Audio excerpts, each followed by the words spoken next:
You be clapping on 2 and 4, why you be clapping on 1 and 3? Hello and welcome to another edition of the Wittenberg Factor here in our spin-tight studio.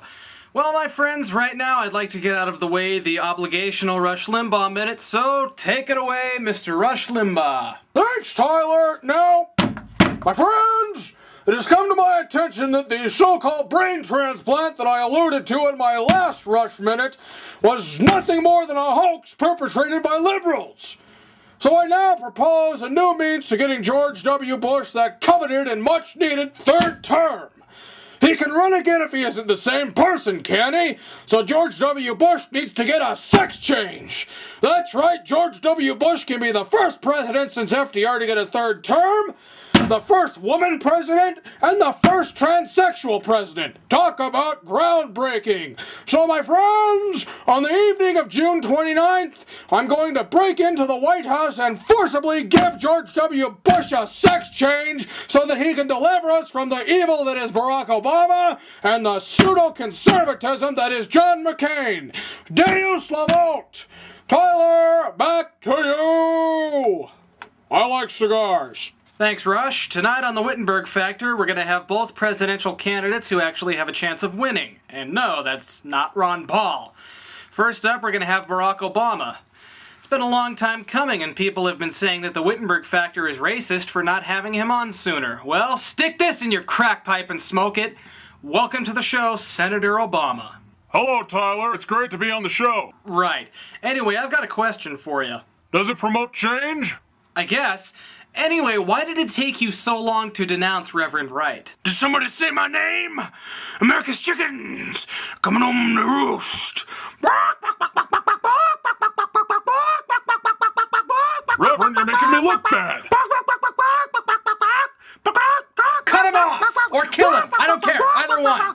I cannot denounce him any more than I can denounce the black community. He's costing you votes. You know that, right? Okay, then I denounce him. I thought so. That's because you're a racist. Sure it is. So, how do you propose to fix the economy, Senator? It's completely simple, like your small town mind. High gas prices, use less gas. High energy bills, don't use the heater or air conditioner. High food bills, don't eat.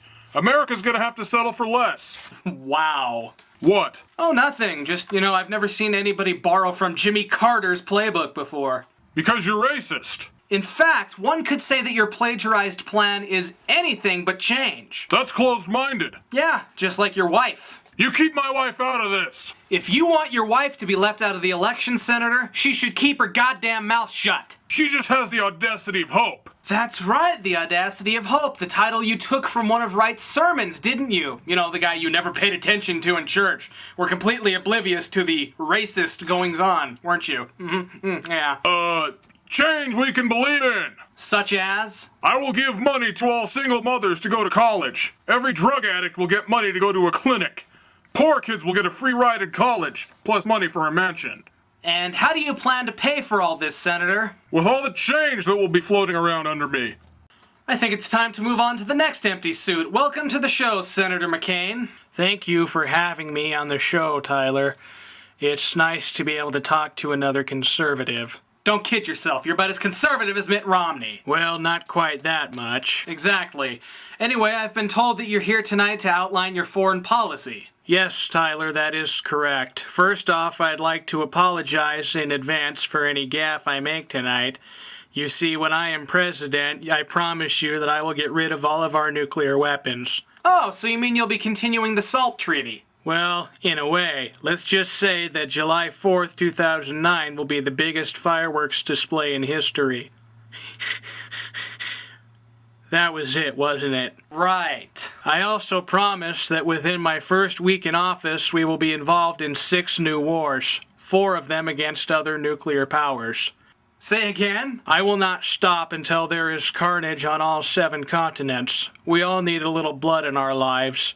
Personally, I like to bathe in it. Right. And we will not stop there. I will expand NASA, and we will harness energy to go faster than light.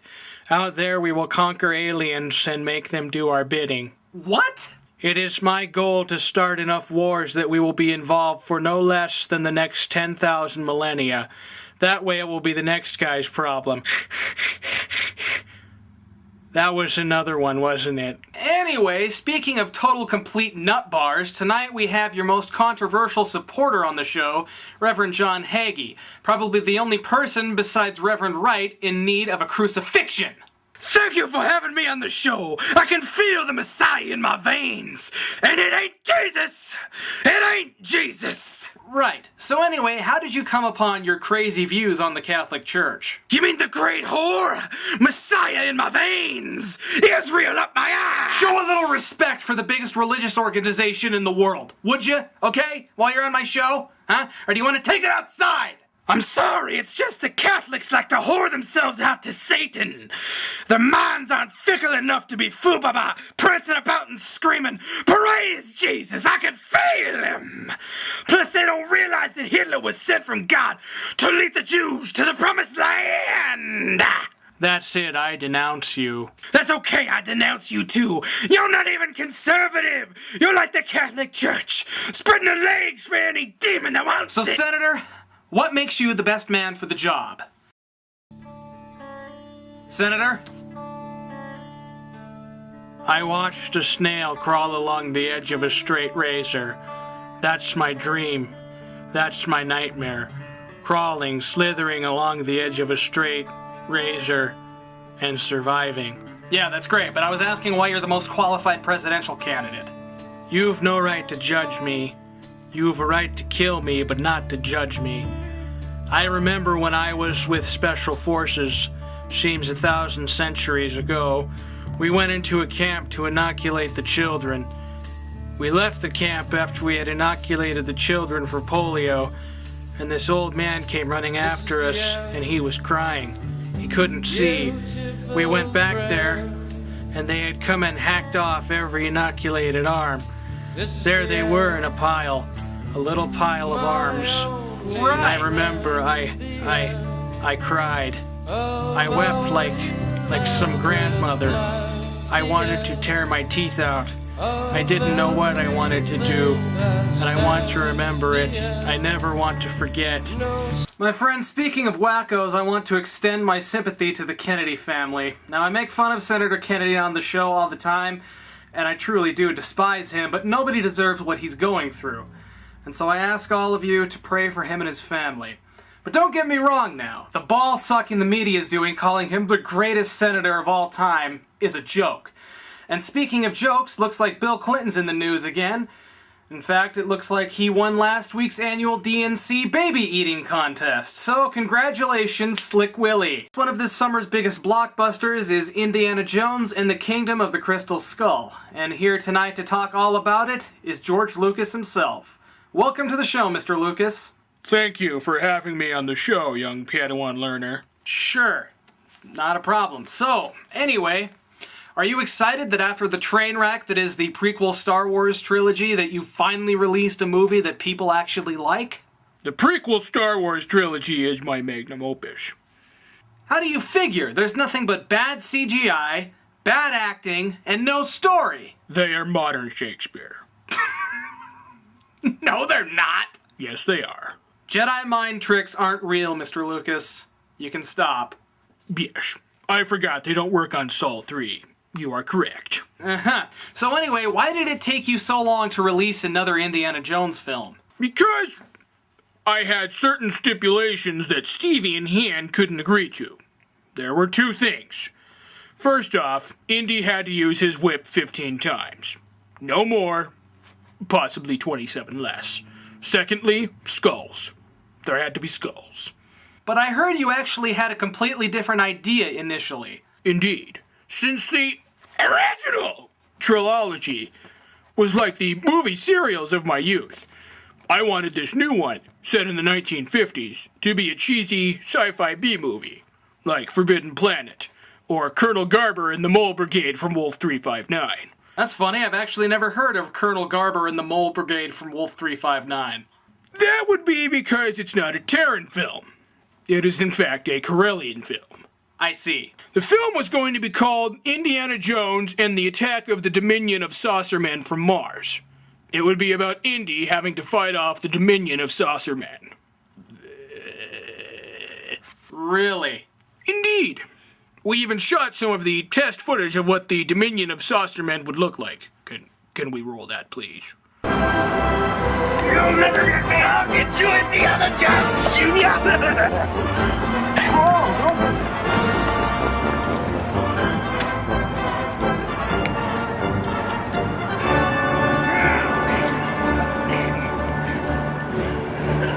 Indiana Jones, Jr.!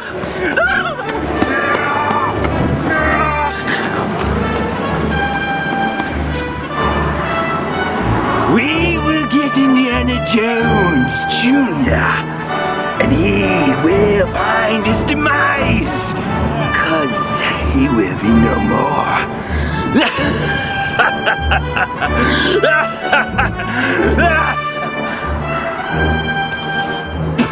Who does your dental work, you cretin? I want Indiana Jones, Jr. You cretin? Who does your dental work? You will die! Over your Aunt Chili's ass, I'll die. I have a thermal ray gun that will destroy you and your party. Your world will be destroyed. But first, after I spit more in your face, I will kill you and your followers, Indiana Jones Jr. Jr. Jr. Indiana Jr. I found your cure for the 21st century, but now I've lost it. But this idea was quickly nixed by Stevie and Han. Harrison Ford? Who? No, Han. My next idea was Indiana Jones in the Crystal Strap-On. This resulted in Stevie and Han beating me with a toy lightsaber. So I've noticed that somebody else always writes the script, and Steven Spielberg directs. So, exactly what do you have to do with Indiana Jones? Well, you see, I had the initial idea. It was going to be about a man in a fedora driving around in a hippie van solving mysteries with his pet Jawa. I was quickly told this was basically Scooby-Doo. I was then informed, or rather I informed them, the entire film would be shot in the Jawan language.